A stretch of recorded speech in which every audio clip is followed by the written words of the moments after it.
다음 한정희 의원님 질의해 주시기 바랍니다. 네, 외교부 장관께 질의 좀 하겠습니다. 그 최근에 있었던 중앙선거관리위원회 채용 비리, 네. 워낙 기사가 크게 났으니까 그걸 다 아시죠? 중앙선거관리위원회. 예. 예. 누가 가장 화가 많이 났을까요?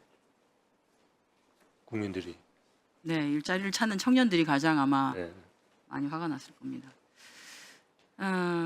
청년들이 지금 일자리를 못 찾아서 실업의 상태 또는 취업 준비 상태 또는 쉬고 있는 상태를 합하면 역대 최고 숫자 120만 명에 이릅니다. 엄청난 숫자지요. 그런데 수많은 이렇게 청년들이 그 중에서도 취업을 해보려고 하지만 뭐 끊임없는 좌절을 겪기도 합니다. 그런데 그러다 보니까 세상이 너무 가혹하다라는 생각을 많이 하죠. 그런데 이제 어떤 이에게는 이 세상이 그렇게 가혹하지 않습니다. 탄탄대로이기도 하고 모두가 자상하고 친절해서 그냥 앞길이 잘 열립니다.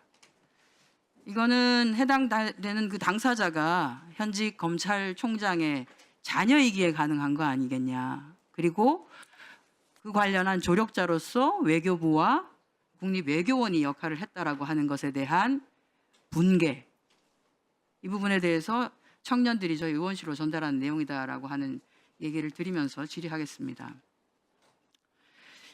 대개 채용을 할 때는 자격 요건이라고 하는 게 있습니다. 자격 요건이 미달됨에도 불구하고 국립외교원에 채용이 합격되는 케이스가 있었는데요.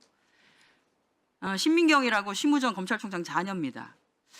이다시 국립외교원은 연구원, 기간제 연구원, 다급에 해당되는 연구원을 채용을 하겠다는 공고를 냅니다. 그런데 여기 보면 자격 요건이 이렇습니다. 해당 분야의 석사학위 소지자 또는 학위를 소지한 경우, 학사학위를 소지한 경우에는 2년 이상 관련 분야 근무자. 관련 분야는 저렇습니다. 교육학, 인문학, 사회과학, 커뮤니케이션학. 이유가 해당되는 업무가 뭐냐 하면 주로 하는 것이 교육 운영 지원 또는 서포터즈 지원, 기타 행정 업무 지원이기 때문에 필요한 전공 분야가 교육학, 인문학, 사회과학 이런 데였습니다. 신민경은 전공이 아마 국제 협력 이런 걸로 알고 있습니다. 그리고 2024년 1월 현재 석사학위 소지자가 아니에요. 저기 보시면 다시 전으로 올라가 주세요. 전으로. 저 조회수 4,883이 외교부 사이트에서 조회한 숫자입니다.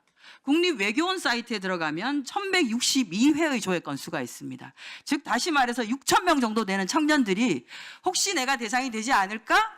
라고 저걸 열었다가 나는 석사학위 소지자가 아니어서 또는 전공 분야가 그게 아니어서 포기한 사람이 많았겠죠. 그런데 신민경은 해당되지도 않는데 자격 요건 미달이면 대개 서류 심사에서 걸러져야 되는 거죠. 그런데도 통과가 됩니다. 만약에 신민경을 통과시켜주고 싶었으면 전공을 저렇게 하지 전공 불문을 하든지 또는 그게 아니면 아예 석사학위 취득 예정자까지를 포함하면 저기 얘기가 되죠. 그런데 제가 국립외교원에서 지금까지 몇 년도에 걸쳐서 공고를 낸 걸 봤는데 한 번도 이 내용이 바뀐 적이 없습니다. 졸업자, 학위를 가지고 있는 사람이거나 학사의 경우에는 해당 전공 분야에서 경력이 2년 이상 되는 사람을 찾았습니다. 그런데 어쨌든 채용이 됐어요. 전공이 맞지 않음에도. 정말 재밌는 게 공고에는 2024년 4월 1일부터 근무 예정이라고 되어 있는데 2024년 3월 29일부터 근무를 합니다.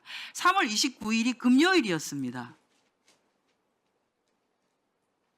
2024년이요? 네, 지난해 3월 29일. 원래는 4월 1일부터 근무, 그러니까 그 다음 달 월요일 4월 1일부터 근무 예정이라고 되어 있는데 3월 29일 금요일부터 근무합니다.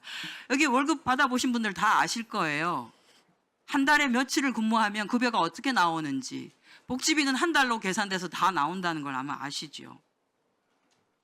뭐 어쨌든 이런 특혜를 받고 열심히 일을 했겠죠. 본인 전공 분야가 아니기 때문에 나중에 그 인터넷에 올린 걸 보면 인스타그램에 개 한 마리를 이렇게 그려놓고 개같이 힘들었지만 어쨌든 뭐 괜찮았었다. 아마 본인 전공이 아닌 부분에서 열심히 하려고 하니까 힘들었던 것 같습니다.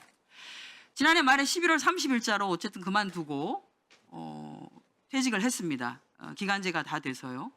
그런데 올해 외교부에서 채용 공고를 냅니다. 공무직 근로자 이거는 기간제가 아닙니다.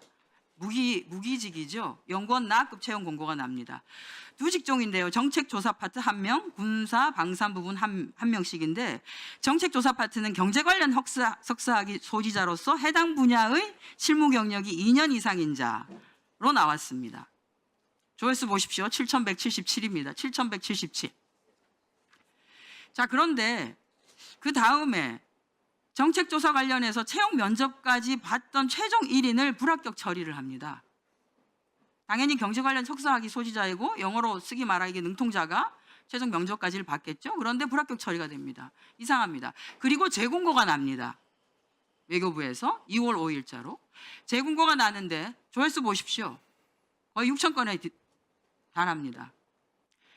정책조사 파트 1명을 다시 하는데 분야가 바뀌었습니다. 경제 분야가 아니라 국제정치 분야로 바뀝니다. 제가 말씀드렸죠. 신민경은 국제협력 쪽을 전공한 것 같다고. 해당 분야 실무 경력 2년 이상인 자. 근데 신민경은 아무리 봐도 해당 분야의 실무 경력이 2년은 안 됩니다. 왜냐하면 국립외교원에서 3월 29일부터 근무해서 11월 30일까지니까 8개월 하고 한 3일 정도가 되죠. 8개월 근무했습니다.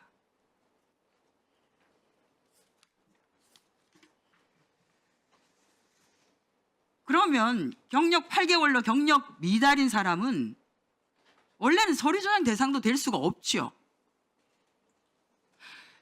아까 거기 봤었던 6천 명에 해당되는 사람들은 내가 국제정치 분야가 아니어서 또는 석사학위 소지자이긴 하지만 해당 분야의 실무 경력이 2년이 아니어서 여기에 아마 어플라이를 하지 못했을 겁니다. 아니요, 할 생각을 안 했을 겁니다.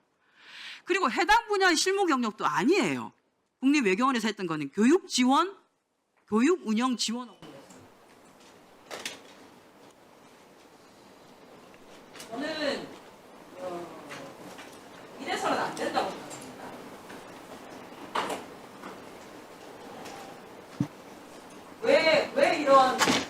왜 이런 비단키를 깔아줘야 되는지는 잘 모르겠습니다만 이것은 이 자리에 취업을 하기 위해서 채용 공고란을 언제 뜨는가만 쳐다보고 있는 청년들이 봤을 때는 이건 당연히 공부를 익히기를 말하는 내용입니다. 관련한 사항을 정확하게 점검을 하시고 네. 지금 해당자가 신원조회 면접 시험까지 다 보고 면접까지 다 보고 최종 합격이 되어서 신원조회 중인 걸로 알고 있습니다. 지금 어떻게 통과가 됐는지 도무지 이해할 수가 없습니다. 네. 다르게 잘 처리해 주시기 바랍니다.